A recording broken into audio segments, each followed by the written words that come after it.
Spider-Man is a failure. You might think this would make me happy, and to some extent you'd be absolutely right. But today, I am tired. Tired of all the senseless violence continually afflicting our streets, which that masked menace failed to put an end to. He failed to stop Hammerhead and his men, who are now using stolen Sable International weaponry to wreak more havoc than ever. And speaking of Sable, Miss Abuse of Power herself is back in New York, this time aboard some kind of fancy schmancy gunship. Where was that when the city was cowering under the terror inflicted by Martin Lee and Otto Octavius, huh? Collecting dust in a Simkarian warehouse? It's a shame she and Spider-Man couldn't have done us all a favor and just taken each other out. Folks, we need to talk more about this live-streaming egomaniac screwball.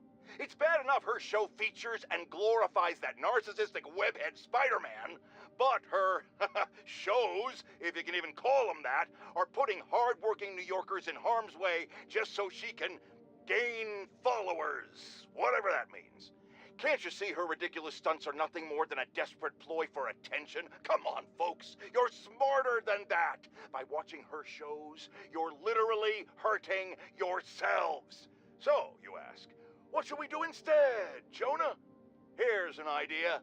Tune into my show instead. The only thing I'll hurt you with is the truth. Damn, that's a good line. Write that one down, Jared. Let's use it in the next promo. It turns out traditional media isn't dead quite yet. Not that any of my listeners ever had a doubt. They're used to getting world-class content on a regular basis. But I'm, of course, talking about Screwball and her live-streaming band of bandits finally getting yanked off the air, or the web, whatever. The point is, we can all once again rest easy knowing we don't have to live in constant crippling fear of the awful sound of a so-called internet personality spewing nonsensical acronyms into the Ethernet. Internet. Whatever. How is this for a meme, Screwball? Goodbye! What do you mean that's not a meme? Of course it is. I just made it one. No, Jared, I said I wanted crushed ice, not... What do you mean we're live? Oh. Haha! Listeners, brushheads, stop me if you heard this one before. Spider-Man just chased a bunch of thugs through the streets, putting citizens in danger and leaving millions in property damage in his wake.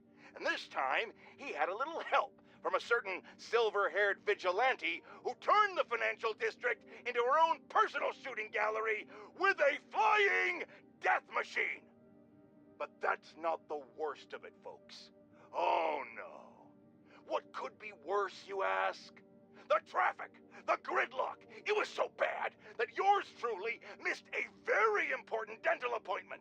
Now I have to wait 6 months for the next opening. How many other people miss dental appointments because of this? Dozens? Hundreds? Thousands? Which of course leads us to the obvious conclusion. Spider-Man causes tooth decay! Reports are flying in about an incident in Midtown involving, you guessed it, Spider-Man. It's the same old story, same old menace. But here's a terrifying little wrinkle.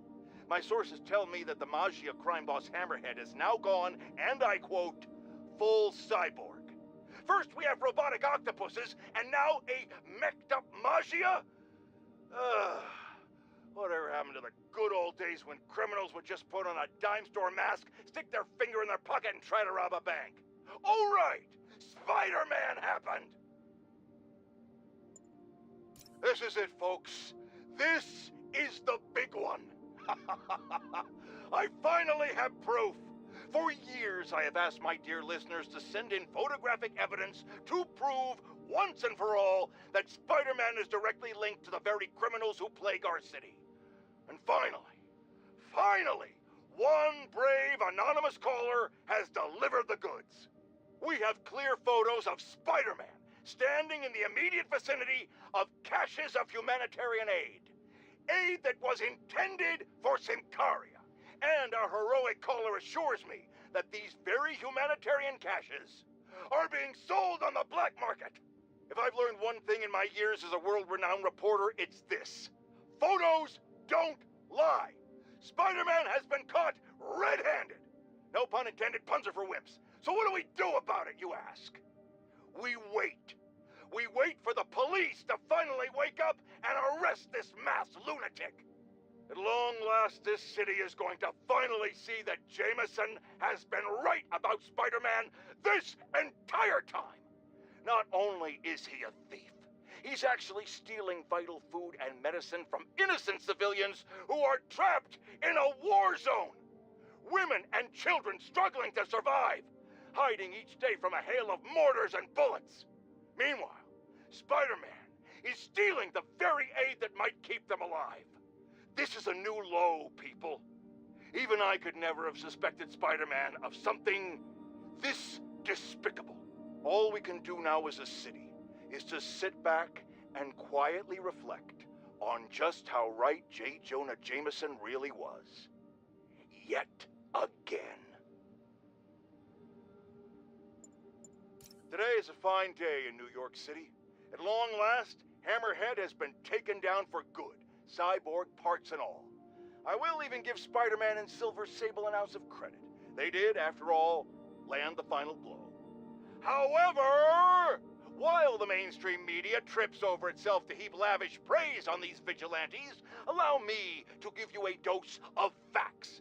Hammerhead would have never gotten this far had it not been for Silver Sable leaving behind all her gear in the city. And don't get me started on Spider-Man stoking the fires of a gang war and forcing a decorated police captain into administrative leave.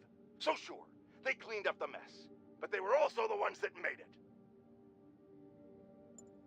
Jared, call my doctor and double all my prescriptions.